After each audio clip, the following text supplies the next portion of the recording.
আজি গান্ধী জয়ন্তী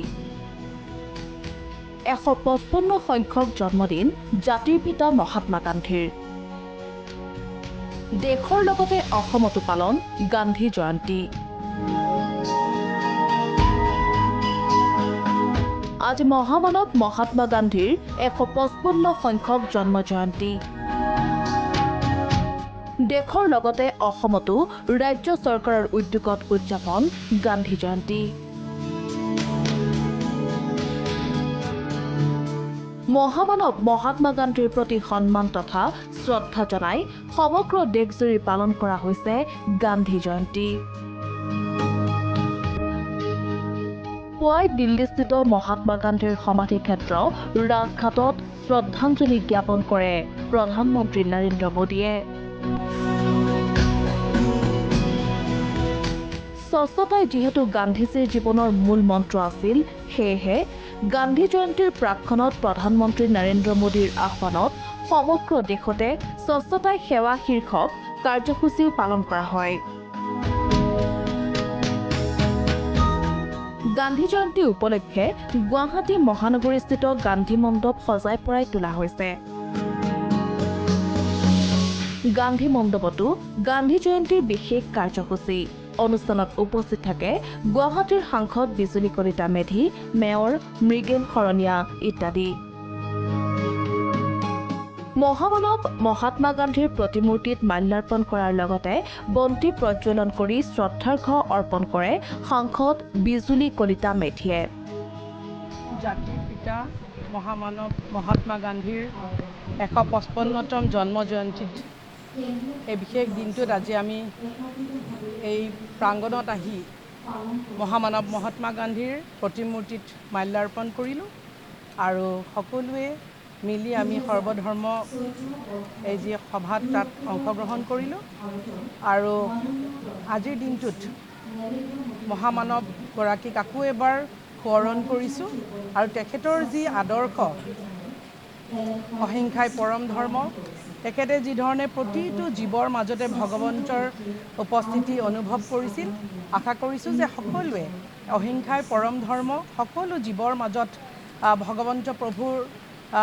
উপস্থিতি যদি আমি অনুভৱ কৰিব পাৰোঁ তেতিয়াহ'লে এখন সুন্দৰ সমাজ তেখেতৰ আদৰ্শৰে গঢ়িবলৈ চেষ্টা কৰিছোঁ এয়া গোৱালপাৰাৰ পৰিৱেশ গোৱালপাৰাতো গান্ধী জয়ন্তী উপলক্ষে পুৱাৰে পৰা বিভিন্ন কাৰ্যসূচী পুৱাই গোৱালপাৰাত গান্ধী জয়ন্তীৰ লগত সংগতি ৰাখি চাফাই অভিযান চলোৱাৰ লগতে গান্ধীৰ প্ৰতিমূৰ্তিত মাল্যাৰ্পণ কৰে আৰু বন্তি প্ৰজ্বলন কৰে আমি গোৱালপাৰা ভাৰতীয় জনতা পাৰ্টি গোৱালপাৰা চহৰ মণ্ডলৰ পৰা আমি আজি আমাৰ যিহেতু আমাৰ সেৱা প্ৰশেষ চলি আছে আমাৰ ভাৰতীয় জনতা পাৰ্টি আমি এটা কাৰ্যসূচী লৈছোঁ সেই কাৰ্যসূচী অনুসৰি আমি আজি আমাৰ মহাত্মা গান্ধী প্ৰতিমূৰ্তিত আমি মাল্যাৰ্পণ আৰু চাফাই অভিযান আমি ৰাখিছিলোঁ সেই হিচাপে আমি মণ্ডল কমিটিৰ গোটেই সদস্যখিনি আহিছে আৰু লগতে আমাৰ পৌৰসভাৰ পৌৰ আয়ুক্তসকলো আহিছে আমি সকলোৱে মিলি আজি এই কাৰ্যসূচী পালন কৰিলোঁ শিলচৰতো পালন জাতিৰ পিতাৰ 155 সংখ্যক জন্ম জয়ন্তী গান্ধী জয়ন্তী উপলক্ষে কাছাৰৰ কৃষ্ণপুৰত আয়োজন সৰ্বধৰ্ম সভাৰ সকলো ধৰ্মৰ জনসাধাৰণক সম্বোধন কৰি আমিনুল হক লস্কৰে কয় যে সমগ্ৰ দেশতে হিংসাৰ দোকান বন্ধ কৰি অহিংসাৰ দোকান খুলিব লাগে আজি জাতিৰ জনক মহাত্মা গান্ধীৰ 150তম জন্ম দিৱস এই গান্ধী জয়ন্তী আমি পালন কৰিম আৰু গান্ধী জয়ন্তী পালন কৰি ইয়াতে আমি সৰ্বধৰ্ম প্ৰাৰ্থনা কৰিম প্ৰত্যেক ধৰ্মগুৰুক মাতি আনি ইয়াতে সৰ্বধৰ্ম প্ৰাৰ্থনাৰ আমি আয়োজন কৰিছোঁ গান্ধীৰ নীতি আছিলে অহিংসাই পৰম ধৰ্ম আমি ব্ৰিটিছ সাম্ৰাজ্যৰ বিৰুদ্ধে গান্ধী আন্দোলন কৰিছিলে হাতিয়াৰ কৰিছিলে অহিংসা যে আমি হিংসা যিটো হিংসা এবং এইটো দোকান বন্ধ কৰিব লাগে মহব্বতৰ দোকান খুলিব লাগে আমি সৰ্বধৰ্ম মানুহৰ সমমৰ্যাদা দিব লাগে সাম্প্ৰদায়িক ৰাজনীতি বন্ধ কৰিব লাগে এই কাৰ্যসূচী নিয়ে আজি আমাৰ এইটো সৰ্বধৰ্মৰ আজি সভা গান্ধী জয়ন্তী সভা ৰাজ্যৰ ভিন্ন প্ৰান্তৰ সমান্তৰালকৈ গোলাঘাটতো পালন জাতিৰ পিতাৰ জন্ম জয়ন্তী।